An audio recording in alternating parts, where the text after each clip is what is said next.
Your good vibes. At mga mangingisda at environmental groups nananawagan sa Kongreso na isulong ang VIP Protected Seascape Bill.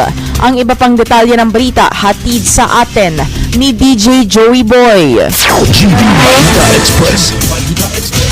Nananawagan ng mga samahan ng maliliit na mangingisda at mga environmental group sa Kongreso na agarang ipasa ang panukalang Verde Island Passage Protected Seascape o VIPPS Bill upang maprotektahan ang isa sa pinakamayamang marine biodiversity areas sa buong mundo.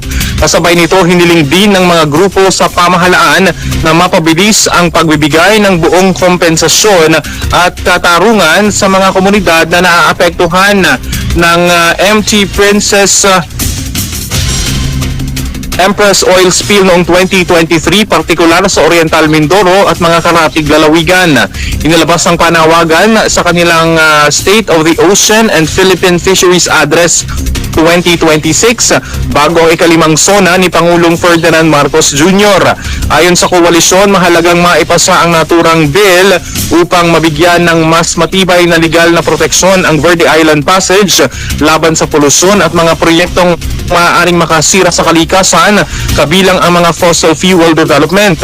Binigyang diin ng mga grupo na patuloy na humaharap ang sektor ng pangisdaan sa lumiliit na huli ng isda, mataas na gastos sa produksyon, epekto ng climate change, marine pollution at illegal na pangingisda ng malalaking commercial fishing vessels sa municipal waters.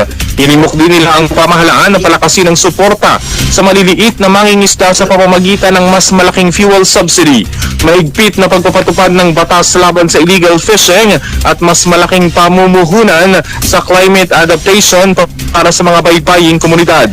Ayon pa sa koalisyon, hindi lamang usapin ng kabuhayan ng mga mangingisda ang pangangalaga sa karagatan, kundi mahalagang bahagi rin ito ng seguridad sa pagkain ng buong bansa. Para sa GV Balita Express, ito si DJ Joey Boy sa GV 99.9, Your Good Vibes. At illegal na pagputol